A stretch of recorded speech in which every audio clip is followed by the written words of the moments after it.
Hello dear students, welcome back to organised knowledge channel. और आज की जो वीडियो है उसमें हम डिस्कस करेंगे worksheet number 44 for class 6 English subject की बच्चों वर्कशीट है जो आपके लिए 20 दिसंबर 2021 के लिए शेड्यूल की गई है।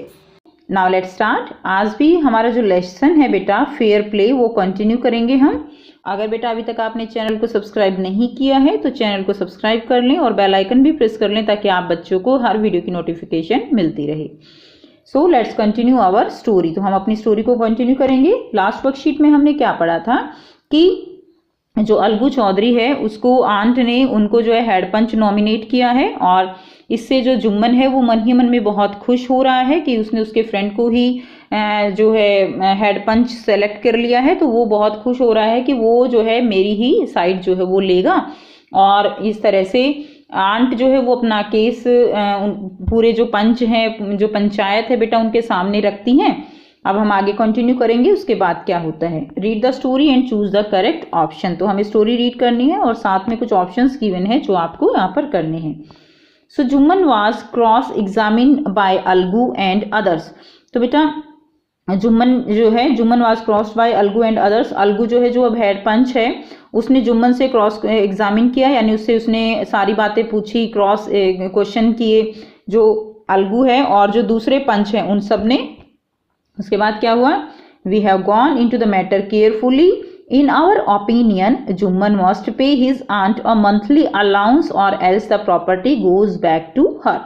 तो यहाँ पर जो डिसीजन लिया गया है जुम्मन के जो है जो केस था तो जुम्मन के अगेंस्ट ये डिसीजन लिया गया है जिसमें क्या कहा गया है कि जो अलगू है वो क्या कहता है कि हमने पूरे मैटर को केयरफुली देखा है, हमने उसको समझा है, हमने दोनों पक्षों की बात सुनी है।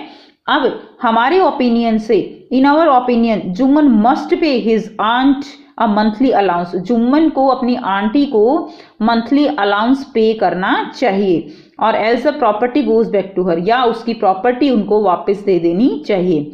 तो बेटा जब आंटी ने उनको प्रॉपर्टी दी थी तो इसी जो है यही उनकी कंडीशन थी कि जब तक वो रहेंगी उनका जो भी खाने पीने का अरेंजमेंट है यानी उनकी जो केयर है वो जुम्मन को करनी होगी। बट ऐसा तो नहीं हुआ और डिसीजन जो है वो यहाँ पर आंटी के जो है उनके फेवर में चला गया। अब इससे जुम्मन वो बहुत नाराज था। क्यों नाराज था? क्योंकि वो सोच रहा था कि अलगू मेरा बहुत अच्छा फ्रेंड है और मेरे अगेंस्ट वो डिसीजन नहीं लेगा। बट ऐसा नहीं हुआ तो जुम्मन ने उसको क्या बना लिया, अपना एक एनिमी जो है वो समझ लिया। किसको? अलगू को। मैं आपको बताऊंगी एक न्यू ऐप के बारे में जो स्टूडेंट्स में काफी जल्दी पॉपुलर होती जा रही है। चाहे कोई क्वेश्चन हो, कोई डाउट हो या कोई कॉन्सेप्ट ना समझ आए, बोर्ड्स हो या ची नीट, पढ़ाई में कोई भी दिक्कत आ रही हो तो उसका सॉल्यूशन है फिलो ऐप। अपने डाउट्स को किसी भी टाइम क्लियर करें इन दीज 3 इजी स्टेप्स। सबसे पहले इस ऐप को प्ले स्टोर या ऐप स्टोर से डाउनलोड कर लें, अपने फोन नंबर से इजीली साइन अप कर लें, अपने क्वेश्चंस का पिक्चर लें या उसे टाइप करके सबमिट करें और फिलो आपको 60 सेकंड्स में इंडिया के टॉप एक्सपर्ट से लाइव कॉल पे कनेक्ट कर देगा। आपके क्वेश्चन में आप कहना चाहते हैं कि बल्ब की पावर कितनी है। अगर बल्ब जो है वो 220 वोल्टेज पर ऑपरेट हो रहा है, राइट। इस बैटरी का जो वोल्टेज है वो आपको गिवन है 220। तो ये आपको सिंपल रिलेशन हो गया यहाँ पर। अब अगर कोई आपको और डाउट है तो आप बताइए। No sir, thank you. So guys it's just simple. Have any question just ask Filo. इस ऐप का डाउनलोड लिंक नीचे डिस्क्रिप्शन बॉक्स में दे दिया गया है। So download Filo now. The two friends were seldom seen together. अब जो दोनों फ्रेंड थे वो कभी कभी ही मतलब इकट्ठे दिखाई ही नहीं देते थे। The bond of friendship between them was broken. उनके बीच में जो बॉन्ड ऑफ फ्रेंडशिप था वो जो है टूट चुका था। जो इतने अच्छे फ्रेंड थे, ठीक है, तो उनके जो बॉन्ड ऑफ फ्रेंडशिप था बेटा वो यहाँ पर क्या हो गया, वो यहाँ पर टूट गया। In fact Jumman was Alagu's enemy and wanted his revenge. और जो जुम्मन था वो जो है अलगू का क्या, जुम्मन जो है वो अलगू को अपना क्या समझता था, एनिमी समझता था, अपना दुश्मन समझता था।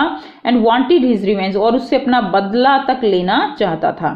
ठीक है, अब देखिए यहाँ पे कुछ क्वेश्चन दिए गए हैं इससे related. Who cross examine Jumman. तो जुम्मन को बेटा किसने क्रॉस एग्जामिन किया? Algu and others, the old aunt and the others. किसने क्रॉस एग्जामिन किया था? Algu and others. उन्होंने जो है उसको क्रॉस एग्जामिन किया था। तो ए जो है इसका आंसर हो जाएगा। नेक्स्ट देखिए क्वेश्चन नंबर 2।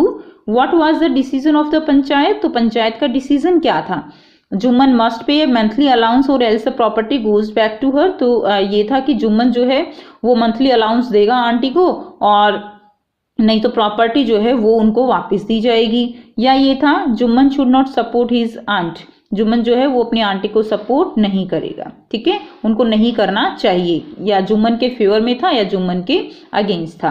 तो बेटा ये डिसीजन था वो जो है जुम्मन के अगेंस्ट, जो जुम्मन नहीं चाहता था ऐसा जो है डिसीजन लिया गया पंचायत के द्वारा कि जुम्मन को या तो मंथली अलाउंस देना होगा, नहीं तो प्रॉपर्टी जो है वो आंट को वापस देनी होगी। तो ए जो है इसका आंसर हो जाएगा। नेक्स्ट देखिए, ड्यूरिंग डे, नेक्स्ट है डेज पास्ट, दिन बीतते चले गए, and as ill luck would have it Algu Chaudhary found himself in a tight spot. और क्या हुआ बेटा कि जो अलगू चौधरी है वो एक डिफिकल्ट जो है उसके सामने कंडीशन आ गई। टाइट स्पॉट का मतलब क्या होता है? Difficult situation. Tight spot means difficult situation. तो अलगू चौधरी एक मुसीबत में फंस गया। यहाँ पे क्या हुआ, one of his fine pair of bullocks died, उसके पास जो बुलक्स थे बेटे वो जो है एक पेयर उसके बुलक्स का वो डेड हो गया यानी मर गया। And he sold the other to Samjhu Sahu, और उसने दूसरा जो पेयर था उसको किससे बेच दिया? उसने समझू साहू को बेच दिया। कौन था ये समझू Sahu? A cart driver of the village के अंदर ही जो बैलगाड़ी जो है चलाता था, और उसको जो है उसने दूसरा पेयर बेच दिया। The understanding was that Sahu would pay the price of the bullock in a month's time। और उन दोनों के बीच में यहाँ पर जो बात हुई थी वो ये हुई थी कि साहू जो है वो 1 महीने के अंदर जो बुलक्स है उनका जो पेमेंट है वो अलगू को चुका देगा। ठीक है, तो यहाँ पर क्लियर हो गया बेटा कि जो अलगू चौधरी है वो एक डिफिकल्ट सिचुएशन में फंस गया। हुआ क्या कि उसका एक पेयर जो बुलक्स का वो तो मर गया, और दूसरा उसने क्या किया, जो समझू साहू है, जो कौन है समझू साहू, जो गांव में ही कार्ट ड्राइवर है, उसको उसने बेच दिया। और दोनों के बीच में बात क्या हुई, डील क्या हुई कि वो उसको जो है क्या देगा, वो उसको 1 महीने के अंदर ही उसके पैसे उसको दे देगा। Okay, and it so happen that the bullock died with in a month. और हुआ ऐसा कि उसी 1 महीने के अंदर ही जो समझू साहू को जो बुलक दिए थे वो भी क्या हो गए, वो भी मर गए।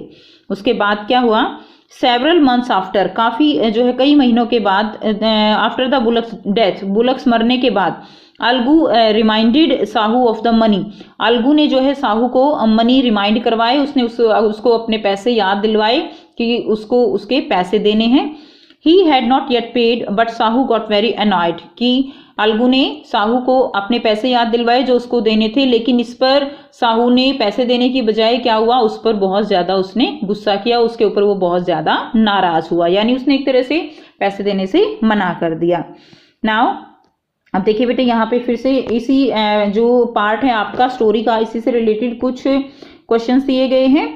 क्वेश्चन 3 क्या है, what problem did Alagu experience. तो अलगू को क्या प्रॉब्लम हुई, one of his pair of bullock died and he sold the other to Samjhu Sahu that died within a month, और ही फेल सिक। तो क्या प्रॉब्लम हुई थी उसको, ए जो है इसका आंसर होगा कि उसने एक पेयर उसका मर गया और दूसरा पेयर उसने समझू साहू को दे दिया, जो 1 महीने में ही दूसरा भी मर गया, तो ये उसके साथ प्रॉब्लम हुई थी, तो ए जो है इसका आंसर होगा।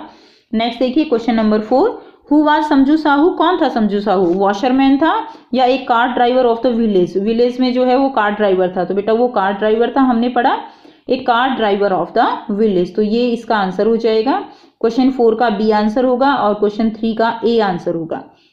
नेक्स्ट हम करेंगे, नेक्स्ट देखिए, आई कांट पे यू अ पेनी, पेनी यानी बिल्कुल कोई भी पैसा नहीं दूंगा, आई कांट पे यू अ पेनी, मैं तुम्हें कुछ भी पैसे नहीं दूंगा। For the rest beast you sold me, ऐसे बेकार जो तुमने मुझे बैल दिए हैं, ठीक है, उनके लिए मैं तुम्हें एक भी पैसा नहीं दूंगा। He brought us nothing but ruin, उन्होंने मेरा कोई फायदा नहीं करवाया, यानी उनसे मुझे कोई फायदा नहीं हुआ, वो बेकार थे, रून यानी बेकार थे। And I have a bullock use it for a month, कि उसने क्या कहा वापस कि मेरे पास एक बुलक है, किसने कहा, समझू साहू ने अलगू से कहा कि मेरे पास एक बुलक है, use it for a month, 1 महीने के लिए इसको यूज करो, and then return to it to me, और बाद में मुझे इसको लौटा देना, but no money for your dead bullock, लेकिन तुम्हारे मरे हुए बैलों के लिए मेरे पास देने के लिए तुम्हें कोई पैसा नहीं है। तो इस तरह से दोनों के बीच में यहाँ पर कन्वर्सेशन होती है। Now Algu decided to refer the case to the panchayat. अब अलगू ने डिसाइड किया कि अब ये केस जो है मुझे पंचायत में ही लेकर जाना होगा। For a second time in a few month preparation for holding the panchayat were made and both the party started meeting people seeking support. अब उसके बाद क्या हुआ, सेकेंड टाइम अब जो है कुछ ही महीनों के दूसरी बार सेकेंड टाइम पंचायत जो है वो बैठने वाली थी। एंड इसके लिए जो लोग हैं यानी जो अलगू चौधरी है और समझू साहू है उन्होंने लोगों से मिलना भी शुरू कर दिया अपने सपोर्ट के लिए। यानी अपना केस, जैसे गांव में क्या होता है बेटा कि लोग आपस में बैठते हैं तो अपनी प्रॉब्लम्स डिस्कस करते हैं। अब अगर पंचायत की बात होती है तो लोग आपस में डिस्कस करते हैं कि पंचायत जो है क्यों हो रही है। तो कुछ लोग एक के फेवर में होते हैं, कुछ लोग दूसरे के फेवर में होते हैं। तो वो एक गाँव के लोगों का जो सपोर्ट होता है वो यहाँ पर बात की गई है कि सीकिंग सपोर्ट, यानी सपोर्ट लेने के लिए बातें भी होना शुरू हो गई। तो इस तरह से यहाँ पे बताया गया है कि पहली मीटिंग तो जो पंचायत हुई थी वो जुम्मन और उसकी आंटी की हुई। अब जो दूसरी पंचायत होगी वो अलगू चौधरी और जो समझू साहू है उनके बीच में बैलों को लेकर जो है पंचायत होने वाली थी। तो आज की स्टोरी बेटा यहाँ तक ही है और उसके बाद फिर से क्वेश्चन दिए गए हैं। तो देखिए क्वेश्चन 5 है, circle the correct meaning of the following words. Phrases that is ruin. Ruin का मतलब क्या होता है, डिस्ट्रॉय या इंपोर्टेंट। तो रून का मतलब होता है बेटा डिस्ट्रॉय या डैमेज। ठीक है, तो ए इसका आंसर हो जाएगा ए। सेकंड देखिए टाइट स्पॉट का क्या मतलब है। टाइट स्पॉट का मतलब डिफिकल्ट सिचुएशन होता है या मॉर्निंग होता है। तो बेटा टाइट स्पॉट का मतलब होता है डिफिकल्ट सिचुएशन। तो इसका भी आंसर क्या हो जाएगा, इसका आंसर भी ए हो जाएगा। तो रून का आंसर होगा destroy and tight spot means difficult situation. तो ये जो है इनके आंसर हो जाएंगे। तो बेटा आगे की स्टोरी हम नेक्स्ट वर्कशीट में कंटिन्यू करेंगे। सो ये थी बच्चों आपकी आज की बेटा वर्कशीट। आई होप आपको ये वर्कशीट क्लियर है। कोई डाउट है तो कमेंट सेक्शन में कमेंट करके पूछ सकते हैं। अगर वीडियो अच्छी लगी तो लाइक शेयर जरूर कर दीजिए, चैनल को सब्सक्राइब भी कर लीजिए। And thanks for watching, have a nice day.